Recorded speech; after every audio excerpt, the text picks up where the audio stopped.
So here today to talk to two SVP readers. We have Mimi with us, who's the treasurer, and Ashama, who's the co-reader. So I want you guys to first tell us a bit about yourselves, like your year, your major, and like why you chose Calvin. Me. Yikes. My name is Mimi Mutessa. I am a sophomore here at Calvin with a major in film and media and a double minor in Chinese and business. And I plan on graduating with honors, so I've taken pretty much a lot of classes every semester. Yeah, I can tell. But I mean, obviously, since I'm a film major, I'm super into film. In fact, I am directing a documentary of my own this semester, which is super busy and intensive, but I love it. My name is Oshoma Abugui. I'm an engineering major at Calvin. I'm also, I got interested in film because I just saw really cool visual effects and people were using all these short YouTube videos from rocket jump and corridor viz. So I was like, this looks cool. So I just said, okay, I want to make this. I want to make things that look like this. So that's been kind of how I got interested in this thing in the first place. Yeah, do you want to tell us what your documentary is about? My documentary, it's a short documentary, and it's something that I'd been working on that I had been visualizing for a while. But since I'm taking advanced filmmaking class this semester, advanced documentary filmmaking class this semester, I figured it was a perfect time for me to sort of actually start to do it because we need a final project by the end of the semester to showcase in the media showcase. So it's about a girl that I know personally. She immigrated from Congo to the States with her 4 younger siblings and her mom. And they'd been separated from their dad for about 5 years. So her dad had been here the whole time, but he couldn't get them visas to come for the longest time. So they're finally here, and before they moved over, the girl, she's 20 years old. She had always wanted to be a gospel singer, and so she has previously recorded songs. And now that she's here and life's a bit more stable, I'm helping her make a music video. In fact, we're pretty much done with all our shooting. So we've helped her make a music video, yeah. And then we're gonna be just telling the story of what it's been like during that transition of immigrating from a totally different culture to the States and what that's been like. That sounds super interesting. Thank you. When is the media showcase though? So the media showcase it's a showcase. It happens at the end of every semester, fall and spring, where the best projects from every film class get presented. So everyone's final project. Last year I was part of a team that made a sort of dark comedy thing about vampires. But it's sort of just a place for people to showcase what they've been working on over the course of the semester and been putting a lot of work and hours and editing suites. God, practically live there sometimes. But yeah, it's being a film major. Right? Yeah, it sounds so stressful, you know. But I know you are interested in a career, video production, from what I can tell. So what about you? Is it something you see yourself doing, later on, or? Ish. Okay, so in my own case, since my major is engineering, you'd wonder what's really is the relationship between film and engineering. They're two very different things. Yeah. One is art, one is science. But then I think that's a combination of arts and science in most fields, in most cases, actually creates some of the best things. Take gaming, for example, the game culture. Somebody programs, somebody designs the art, somebody tries to tell the story with the game, and then everything flows through from there. Most games that have a story mode with them, the reason why people want to come back and play those games is because the story helps, the story and the program that went to making the cool effects that creates the game and everything else, the lack of glitches or whatever, all those things come together to make this this amazing final product. And that's why it's becoming a huge industry now, because people are finally realizing that, okay, story is an important part of gaming. It's not just the programming that helps, it's not just the cool effects, it's also story. So in my own case, I wanted to see how I could use any knowledge in film and visual effects to create I don't know, virtual reality or something. Yeah. That's trying to help me with that field. And that's why I thought my engineering skills and my film hobbies at the side can probably help to create. Probably one of the best examples I can think of for the whole story and art kind of thing, for movies at least, is the new movie that's coming out this weekend, Doctor Strange. Oh yeah, I heard about that. Yeah, so that's probably going to have. I've tried to convince her to go watch it. I don't know whether she will. It's the only thing he ever talks about.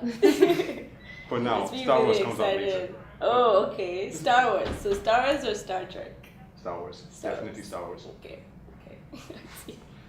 So continue. How's this thing? In the movie, you get to see like these crazy visual effects that, Yeah. honestly, you would probably it just looks expensive. Let me put it to you that way. It's very expensive, and you can only think about like what amounts of like hard work and effort had to go into making those effects come to life. But then you also realize that this spectacle is coming along. The reason why the spectacle makes sense to you and why it's like sticks with you as you're going forward is because there's a story that comes along with it. You feel attached to the character, you feel attached to what they're doing and what they want to contribute to like the plot as a whole. And when that happens, you realize that the science that's involved in making these visual effects, all those things, they're just like a small part of what really makes the whole thing, the whole package itself, beautiful. In a sense. So that's why I wanted to go into that. Also, virtual reality gaming is also like a really huge thing. That's also really cool. So you're like hoping to go into like gaming stuff, maybe, or Yeah. like Virtual reality, gaming, programming, film. movies? That's whole like media in general. Yeah. Let's put it that way. That sounds really cool.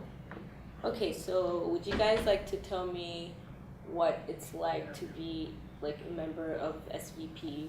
Like, Me? yeah. All right. That's where I made you start. Of course. So SVP handles projects for other organizations on campus, and we also do some things for ourselves as well. We make dance guild videos for the representation that happens I think once every semester, and we also, when Airband was still a thing, we did that. We also are going to handle Rangila hopefully we'll handle Rangila this coming year.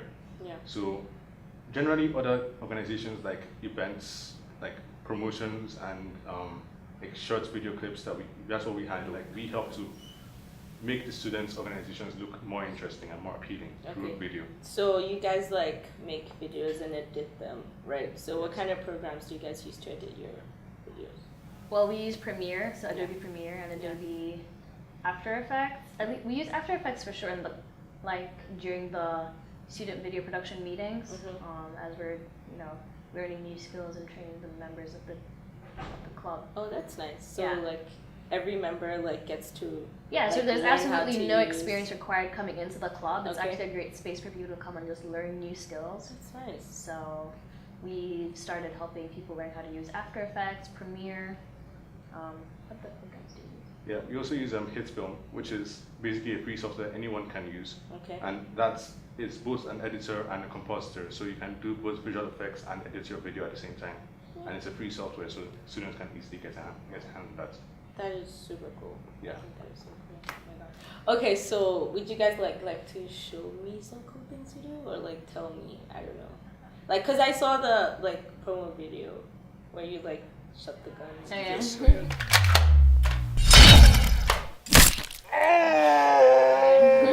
Yeah, that was The laser gun. I thought that was really cool and really funny. So Mimi, I know like you like spoke about the documentary that you're working on, but that's for class. So it's like, is there anything you're doing like outside of class? Like, So I'm a photographer too, actually. Yeah, I just recently launched my website. There's probably a link somewhere here, but www.mimi.com, mimimutesa.com. And it's just sort of like an online portfolio for a lot of the work I've been doing, just to sort of prove what I can do as a photographer. But very recently, actually, I've been very involved in sort of visualizing and conceptualizing and then birthing this campaign that centers around sexual assault and just sort of the normalization of rape culture within our society. And as we sort of inch closer and closer towards our election date here in this country, I've been flabbergasted by just how normalized rhetoric about rape is and just sexual assault. And I thought it was something that, as an artist, I really needed to speak my mind on. So I took pictures of friends of mine that sort of depicted my opinion and what I thought about, how society approaches sexual assault. And as we inch towards this election, I also wrote an open letter about it that accompanied the pictures, sort of just like an appeal to the general public saying, please think about issues like this as you choose your next world leader, because they've all had something to say on this issue, and you should do your research. But this was a personal open appeal as an artist, because I think that it's not something we should stay quiet about. So it's on the front page of my website for the next, right up until election day, actually. So if you just like go to my website, it's gonna be the first thing you see before you like go into all my other pictures. That's pretty cool. I think that's, it's powerful and that's strong. So Thank I really like that. Okay. So yeah, before we end this, I just wanted you guys to tell me a bit about your Calvin experience. I don't think I've completely like explored the vast opportunity that Calvin offers, because Calvin does offer a lot. I mean, here I am in SVP, and I know that I have enough access to like resources that are all around me and everything, and I can make so much more with what I have here. There are so many things on campus that can help develop your abilities and your skills and help you to like make it out there after you graduate. Okay, SVP, for example, for me has been an amazing experience, because there's so much that we can achieve here and with the resources that we do have. So I'd like to encourage everybody else, like, try and find what really helps them catch their vibe on campus. I guess SVP should be on the top of that list. But yeah, if you go around campus and everything, if you try and explore the resources that we have here, you'll find that you have lots of things, so many things that can really help develop you as a person and find what you really want to do in the future. You can discover yourself here. That's what college is for, and that's what Calvin does best, helping you to discover. So, like our campaign is saying right now, wander on and do your best. So now you tell us about your Calvin experience. My Calvin experience. I mean, it's been great. Just sort of, you don't realize how impactful the people you meet at Calvin will be. Because, I mean, I know as a freshman coming in, I was just like, all right, what classes am I going to take? What's my room going to look like? Like, how am I going to find my way around this, like, old circular campus? I use GPS to get everywhere. But I've met just, like, an amazing group of people that sort of push you to, like, discover the things you didn't realize you could do. And so, for instance, like, student video productions, I always knew I wanted to be in, like, the film industry. But I'd never contemplated joining an actual club, which, I mean, sounds bizarre, right? A lot of people are like, why not? Just because usually I'm just doing, like, my own little thing on my laptop. But, like, now I've learned how to do, like, a few cool things on After Effects that I never would have learned if I'd never joined the club. And just there's so much Calvin has to offer. It's, like, hard to even start naming the ways that it, like, enriches your Calvin experience. But it does. And I think a key advice is to, like, actually get to know the people around you. Don't take that, like, the people around you-ness for granted. Because I know a lot of people do that. But if you actually get to know them, you have, like, really cool friendships right off the bat. Yeah. Well, that's great. I'm so happy you guys, like, took time to tell me about yourselves, about the club, and about your Calvin experience. So thank you so much. And this is Mimi of Many Talents. And this is Oshoma, the handyman. Yeah. Okay, I can work with that. Thank you. Thank Sure, you. Thank you.